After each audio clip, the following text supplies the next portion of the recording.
बे समाव बजालिनिफ्राय मोनसे बिग ब्रेकिं निउज लानानै फैदों। पुलिस अफिसारफ्रा गुबुनखौ जाख्ल'नायनि सायाव हमो एबा खायो, नाथाय बे खेबाव गिदिर गिदिर पुलिस अफिसारा घुस लानाय, रां जाख्ल'नायनि अजराव खाजादों।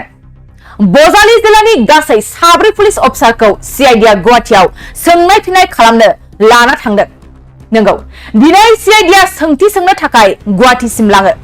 बजालिनि 4 गेदेर पुलिस अफिसारखौ बजालि जिल्लानि डीएसपी पुष्कर गगৈ भबानीपुरनि 2 एएसआई देबजित गिरि आरो शशांक दास फाटाझारकुसि थानानि ओसी अनुप पाटगिरिखौ सीआईडीआ एरेस्ट खालामदों।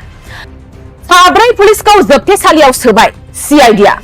बिसोरखौ गुवाहाटीसिम लानानै थाङो। सासे सुपारि माफिया रबिउल इस्लाम मुंनि सुबुंनि दाय होनाय बायदियै बे माखासे पुलिस अफिसारखौ सीआईडीआ फुंबिलियावनो लानानै थांदों होननानै मिथिनो मोननाय जादों।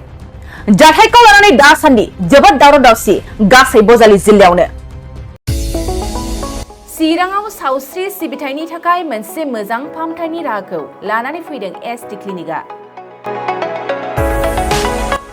आथिखालाव सुबुंनि देहायाव नुजाथिबाय थानाय डायबिटिस बेरामनि थाखाय मोजां फाहामथाय होयो एसटी क्लिनिकआ।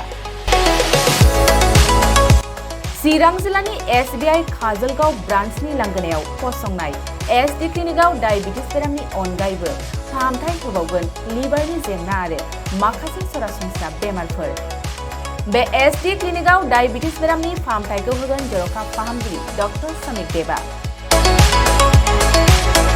नोंथांमोना फुं आरो मोनाबिलि समावबो बे क्लिनिकआव फाहामथाय लानो हागोन। डक्टर, लेबरेटरि, मुलि, ईसीजी सिबिथायनि खाबुफोरखौ बे एसटी क्लिनिकआव मोनजोबगोन। जुदि एसटी क्लिनिकआव रायजो राजाफ्रा गाव गावनि देहायारि जेंनाखौ फाहामथाय लानोबा नैबे मबाइल नम्बर 7002293924 एबा 9954687226 आव थोंजों मुं थिसननो हागोन।